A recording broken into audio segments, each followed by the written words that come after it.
Hey, good evening, everyone. Welcome to Walking with God. I'm your host, Kyle Walker, and it is Tuesday, September 11th, 2018. Thank you so much for joining me tonight. I do appreciate it as always. I told you last week that we were going to start by discussing, of course, the news of the day, shall we say, and that would be clearly September 11th. September 11th of 2001. So we are 17 years removed from the terror attacks in the United States. And I am going to be completely honest with you guys. Last week when I told you what we were going to talk about, I was excited. I mean, not excited for the date, of course, but excited to just kind of talk about it and to try and put our best spin and our best feelings on it.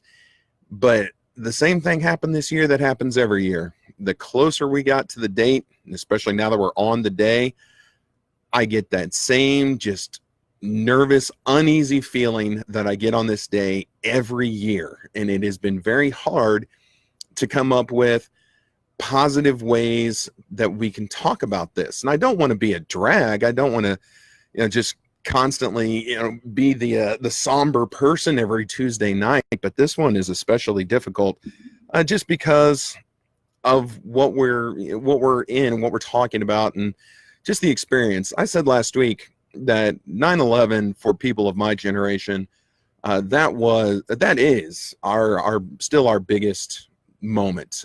The generation before had the JFK assassination, and everyone knew exactly where they were at when JFK was assassinated. Then before that, I would venture to say that it was probably the attack on Pearl Harbor.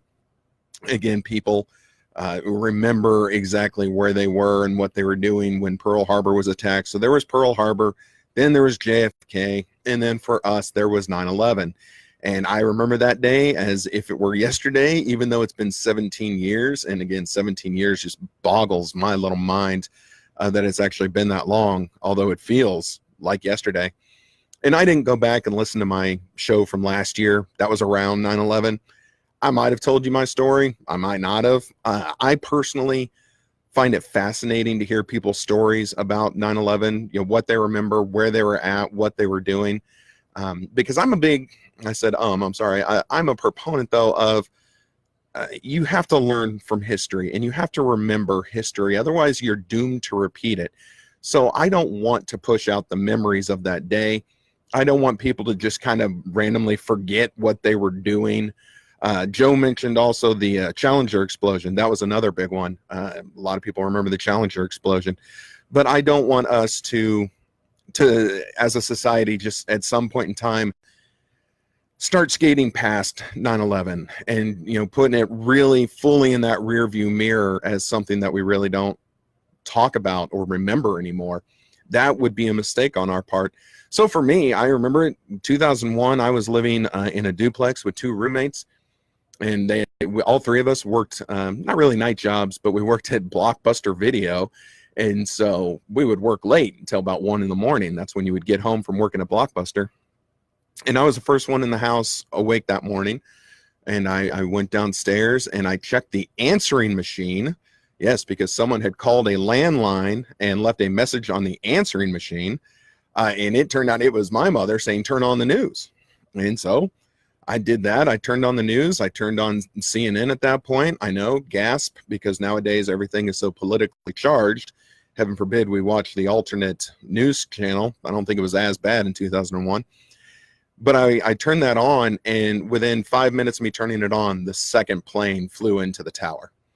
And I sat there the rest of the day staring at the TV. I remember I was in the kitchen still listening when the first tower fell. I then was glued to the TV when the second tower fell. And then, of course, news reports came in from the Pentagon and in Pennsylvania. And I just, the whole day, sat there glued to the television. Now, one of my roommates had to work that night. And so he went into the Blockbuster that we both worked at. And he gave me a call a little bit later and said, "Hey, the other guy who was supposed to be here didn't show up. Shocking. Can you come in and cover for him?" So I took this American flag bandana that I had and I safety pinned it to the back of my Blockbuster shirt. And I went in that night. It was the weirdest thing. I'm there and we had a kiosk set up where we were demoing this really new thing called Dish Network at that time.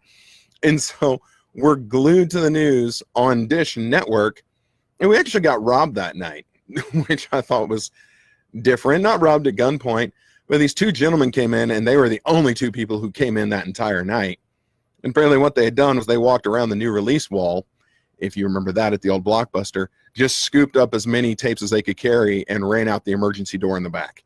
So once we got the alarm turned off, we notified the police, let them know what happened, and then whoop, we were right back to watching the going on the news. And so that was where I was at. And then, of course, for days that followed, everyone was just kind of glued to the television and what was happening. And every time we thought that maybe the situation couldn't get worse, it did. And then, of course, the numbers started coming out. And once the numbers of casualties and injuries and everything started spewing forth, the more real it got when you started learning about just the scope and the magnitude of this tragedy, of this attack. Again, this season we're calling things what they are. This was an attack on us back then. It really started to hit home the more the numbers came out. And so what I did, because I don't want us to ever forget about our history and to forget about the things that happened, here's the numbers. And I think it's good to review these every year because they really speak volumes. So let me just read to you what happened here. So here's some of the facts. And yeah, these are the facts as they've been presented here. If you're wondering why I'm wearing a Royals hat, I've got the 9/11 patch right here on the side. So I would have been wearing a Yankees hat, but I've got my 9/11 patch. So 19 men hijacked 4 fuel-loaded U.S. commercial airplanes bound for West Coast destinations. A total of 2,977 people were killed in New York City, Washington, D.C., and outside of Shanksville, Pennsylvania. Okay, so here's the victims. At the World Trade Center site in Lower Manhattan, 2,753 people were killed when the hijacked American Airlines Flight 11 and United Airlines Flight 175 were intentionally crashed into the North and South Towers. And those deaths were a result of the crashes. Of those who perished during the initial attacks and the subsequent collapse of the towers, 343 were New York City firefighters, 23 were New York City police officers, and 37 were officers at the Port Authority. The victims ranged in age from 2 years old to 85 years old, and approximately 75 to 80% of the victims were men. I don't know why that's important, but they put that in. At the Pentagon in Washington, 184 people were killed when the hijacked American Airlines Flight 77 crashed into the building. And then in Shanksville, Pennsylvania, 40 passengers and crew members aboard United Flight 93 died when the plane crashed into the field. It is believed that the hijackers crashed a plane in that location rather than their unknown target after the passengers and crew attempted to retake control of the flight deck. So as of July 2018, okay, so this is very recently, 1,642, or approximately 60% of the 2,753 World Trade Center victims' remains have been positively identified, according to the medical examiner's office. Now, for me, that boggled my mind that really we've only identified 60% of the people who perished in the World Trade Centers. But I guess if you think about it, that really does kind of make sense, considering that these were fully loaded with fuel planes that crashed into a building. And you know that the fires and the temperatures were enough to melt the beams, the steel beams in that building, causing the collapses. So that is just kind of the scope of the victims. You know, I talk to people in the military world, and they bring up a good point. You know, a lot of people want to look at September 11th as kind of a military appreciation day, and I mean, really, every day should be military appreciation. But in this case, in the case of 9/11, this is more first responders day. Many first responders were lost as a result of this attack. And let me go back and look. What was it for firefighters? 343 New York City firefighters.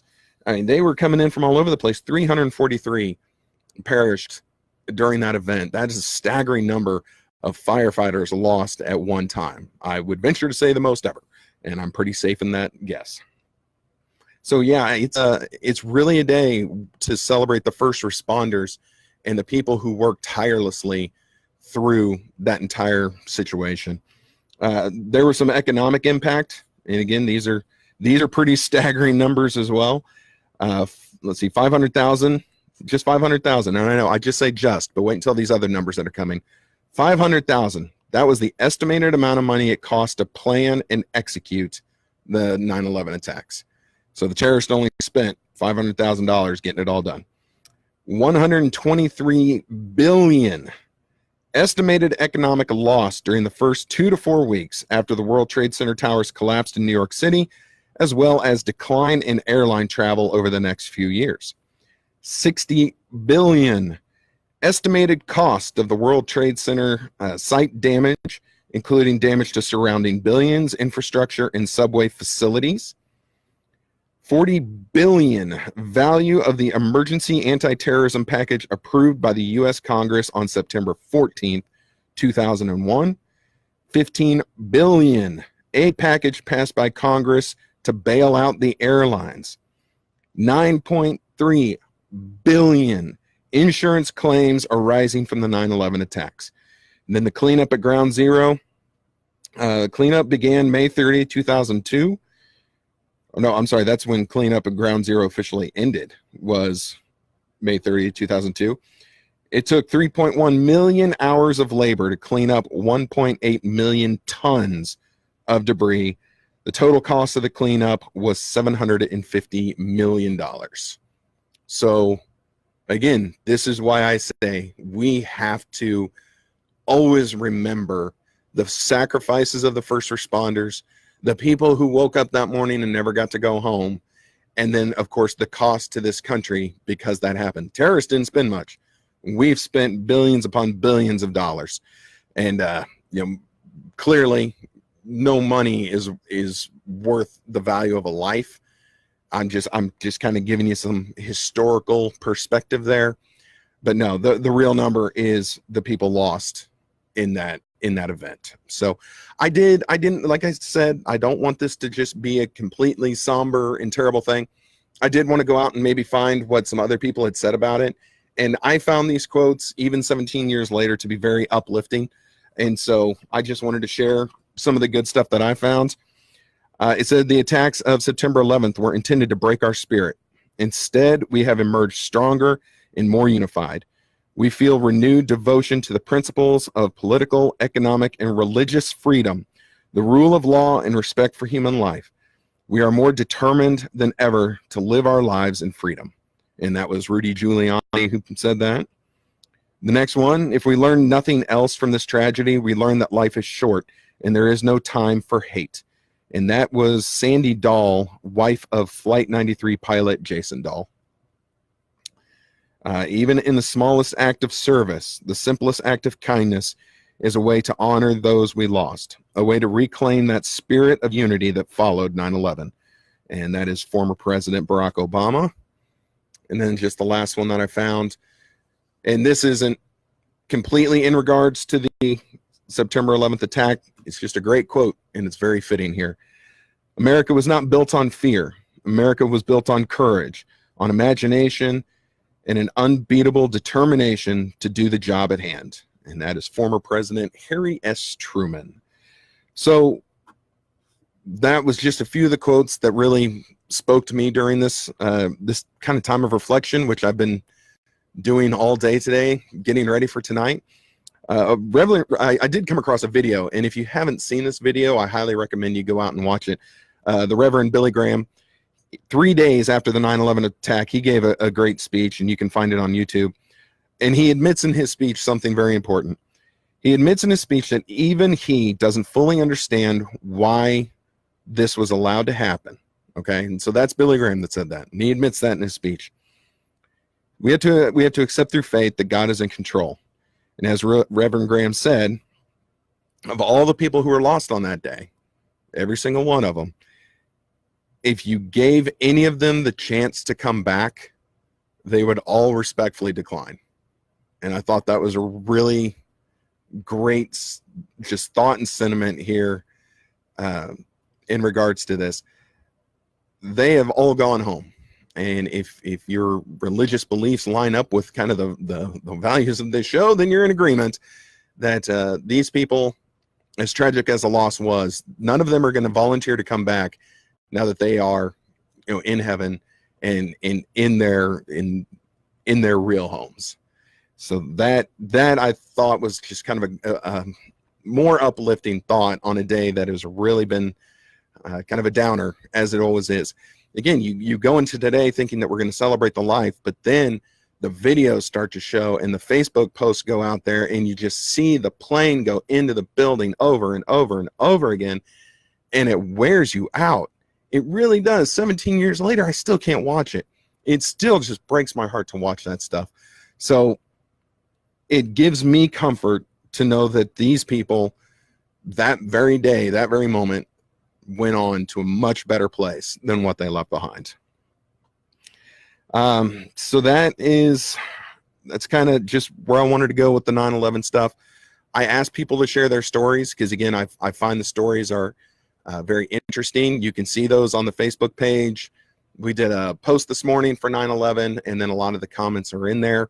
If we've got some time here at the end, maybe I'll read one or two off the phone.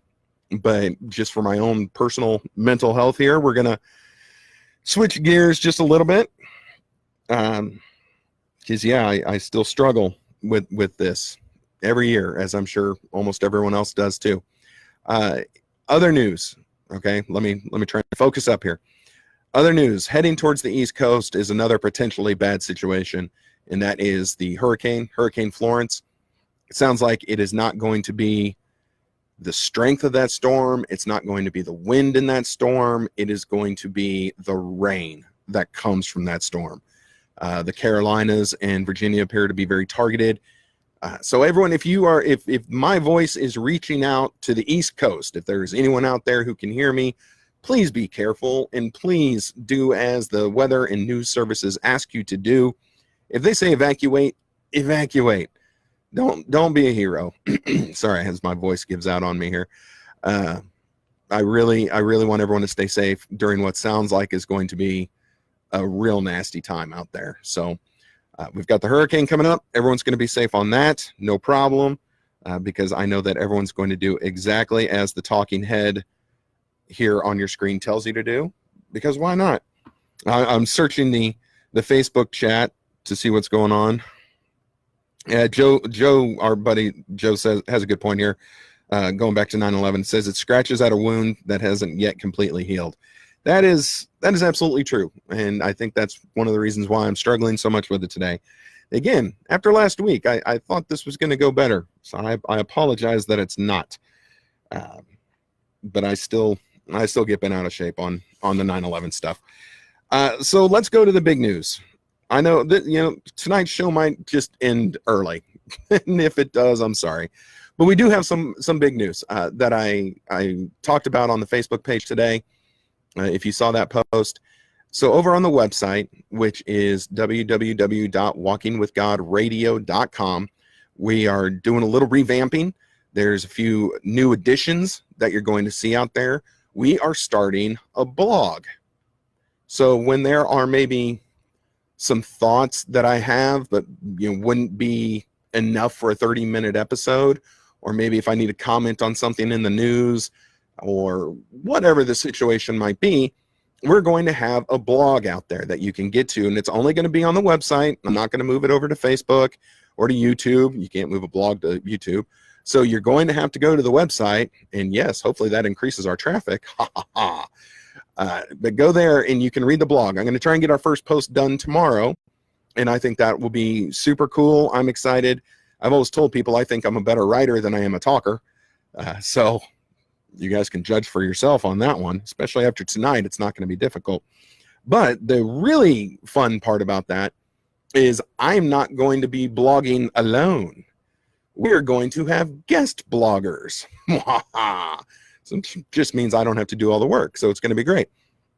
But what I've done is I've extended the invite to anyone who has been a guest on this show before. And I asked them all if anyone wanted to guest blog, and every single one of them has at least agree that it's a really fun and great idea and that they would like to contribute. I have not given them any deadlines or restrictions or timetables. They will contribute when they want to contribute. But if you remember, almost this time last year, we had Josh on. He is the masked veteran who ran across Iowa. And now this week, he is here in Kansas City, and he's going to be running from Whiteman Air Force Base all the way to Fort Leavenworth over a 4-day span. He's starting tomorrow, I think, and he's going to arrive on Sunday. But he's going to run that in his military gas mask with the weighted vest on, and he's doing that to raise money for Team Fidelis as one of their charity events. So Josh was on the show last year. We had a great talk, very deeply Christian man, and so I have invited him to really have free reign with his blog on whatever he wants to talk about, and he's welcome. So he's going to be blogging on here hopefully a couple times. After that, of course, we have our good buddy Joe. He will have free reign to talk about whatever he wants to talk about. Also joining him, and again, Joe is on next week, and joining him is Amy. Amy has also said that she would like the opportunity. And then lastly is Greg Sanders from Greater Than Life Ministry, who was on in the spring. He also has accepted this invitation to blog on behalf of the show and to the website. And again, they can talk about whatever they want, and I'm totally okay with it. But it's cool. We're going to get different perspectives from different people, different walks of life, and I really think that the information that is going to be flying around on the website now, and just the thoughts and opinions from people who are way smarter than me, is going to be really awesome. And I actually can't wait to read what they have to put out there. I'll somehow flubber myself, I'll flubber something out there from me if you care. But I'm more excited that the four of them are going to contribute. So that is the big news of the week. You can go to the website, and we've already got the blog section up, and you can log in and subscribe to it so that you get notifications when a new blog is posted. And again, that's www.walkingwithgodradio.com. So that is cool. We're starting that. And then also we're getting our guest section done on the site, so you can actually read about and learn about these people who come on here and talk periodically. Joe and Amy have submitted theirs, so you can learn more about them and what they're passionate about and what has brought them to this show, and why in the world they're willing to spend 30 to 45 minutes with me on a monthly basis. It's beyond me. I don't get it, but that'll be really fun. So please support the blog. If not for me, for the guests, because they're way more interesting than I am. Just let's see here. Joe says that there's going to be a guest blog next week. Ooh, next Wednesday. So cool. Joe is ready to go. That rhymes. That's fun. And again, just checking this. So that's really all that I prepared for tonight. Like I said, next week, Joe and Amy are here, so you don't have to listen to me, which is the best news of all. And then 2 weeks after that, I don't know. We're going to talk about something. I don't remember what it was. I'm all frazzled tonight. So anyway, let's go ahead and we'll get everyone out of here 5 minutes early rather than listening to me ramble for 5 minutes. So let's close it out in prayer. Heavenly Father, thank you so much for today. And again, I'm sorry that I did not do justice to the events of the day, but just want you to be with everyone, be with all the families of those affected, and just bring peace and comfort to everyone, including myself, on a day like today.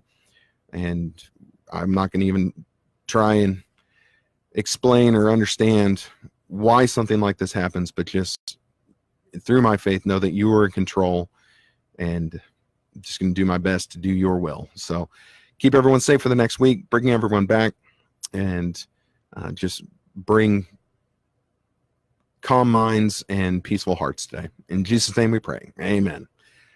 There we go. All right. So we will see you next week with Joe and Amy. Everyone have a great time, great week. Stay safe.